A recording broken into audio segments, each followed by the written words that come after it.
આગળ વાત કરીએ દિલ્હીમાં બ્લાસ્ટ બાદ દાહોદમાં એલર્ટ. દાહોદમાં આવતા જતા વાહનોનું ચેકિંગ કરવામાં આવી રહ્યું છે. જુદી જુદી હોટલોમાં પણ તપાસ હાથ ધરાઈ. જિલ્લાની આંતરરાજ્ય સરહદ પર તપાસ હાથ ધરાઈ રહી છે. એલસીબી, એસઓજી સહિતની બ્રાન્ચના અધિકારીઓ દ્વારા તપાસ હાથ ધરવામાં આવી રહી છે. દાહોદમાં પણ પોલીસ દ્વારા તપાસ હાથ ધરાઈ રહી છે. રાજ્યના અનેક જે સરહદીય જિલ્લા છે ત્યાં તપાસ છે તે વધુ સઘન બનાવાઈ છે. દાહોદ ત્યાં વધુ અન્ય જિલ્લાને અન્ય રાજ્યને અડીને આવેલી સરહદ વાહનોની અવરજવર હોય છે. તમામ વાહનોનું ચેકિંગ કરવામાં આવી રહ્યું છે. દાહોદમાં પણ પોલીસ દ્વારા સતત ચેકિંગ, આવતા જતા વાહનોનું ચેકિંગ હાથ ધરાઈ રહ્યું છે.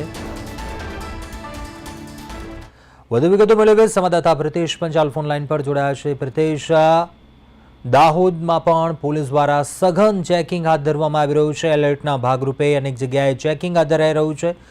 કયા પ્રકારની કાર્યવાહી, શું વિગતો? જી, દાહોદ જિલ્લો છે મધ્યપ્રદેશ અને રાજસ્થાન ની સરહદને જોડતો જિલ્લો છે. દિલ્હીમાં જે બ્લાસ્ટ બાદ તાત્કાલિક જે રાજ્ય ગૃહ વિભાગ દ્વારા જે એલર્ટ આપવામાં આવ્યું છે તેના ભાગરૂપે દાહોદ જિલ્લા પોલીસ વડા દ્વારા સતત જે છે તે મોનિટરિંગ કરવામાં આવી રહ્યું છે. સરહદી વિસ્તારમાં આવતા જતા તમામ વાહનોની ચેકિંગ કરવામાં આવી રહી છે.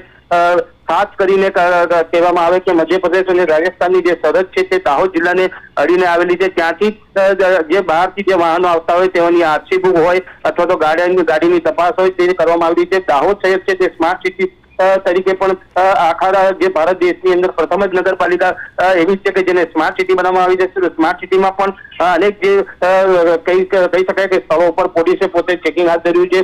સાથે સાથે જે દિલ્હી બ્લાસ્ટની અંદર જે થયો તેના ભાગરૂપે જે તમામ પોલીસ વિભાગને એલર્ટ કરી દેવામાં આવે છે અને તમામ જે આવતા જતા શંકાસ્પદ વાહનો હોય યા તો કોઈ અન્ય વાહનો હોય, મોટા વાહનો હોય, તેઓની ચકાસણી કરવામાં આવી રહી છે. હાલ તો ચોક્કસથી પ્રિતેશ, આભાર જાણકારી આપવા બદલ. તો દાહોદમાં પોલીસ તંત્ર એલર્ટ અને આવતા જતા તમામ વાહનોનું ચેકિંગ છે તે હાથ ધરવામાં આવી રહ્યું છે.